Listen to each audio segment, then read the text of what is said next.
കണ്ണൂർ ജില്ലയിൽ നടന്ന ഒരു വിവാഹമാണ് ഇപ്പോൾ സമൂഹ മാധ്യമങ്ങളിൽ വൈറൽ.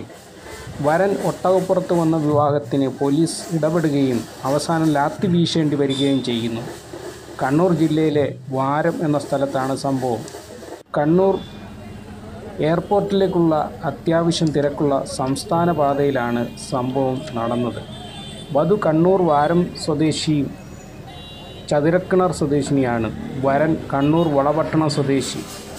ഒട്ടകപ്പുറത്ത് വന്ന വരൻ്റെ കൂട്ടുകാർ വിവാഹം ഗംഭീരമാക്കുന്നതിൻ്റെ ഭാഗമായി പടക്കം പൊട്ടിച്ചും ബാൻഡ് കെട്ടിയും തകർത്തു. അതിനിടെ വാഹനങ്ങൾ ബ്ലോക്കായി. ആഘോഷം റോഡിൽ പൊടിപൊടിച്ചു. ഒട്ടകപ്പുറത്ത് വന്ന വരനെ വധുവിൻ്റെ വീട്ടുകാർ തടഞ്ഞു. തുടർന്ന് വധുവിൻ്റെ ബന്ധുക്കളുമായി ഉന്തും തള്ളും തർക്കവുമായി. ഒട്ടകപ്പുറത്ത് അകത്തേക്ക് കയറ്റില്ലെന്നായി ബന്ധുക്കൾ.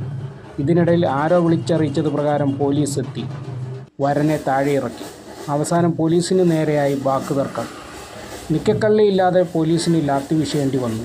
എന്തായാലും വരനും വധുവിൻ്റെ വീട്ടുകാർക്കും മഹല്ല് കമ്മിറ്റിക്കാർക്കും ആകെ ഇതൊരു നാണക്കേടായിട്ട് മാറി.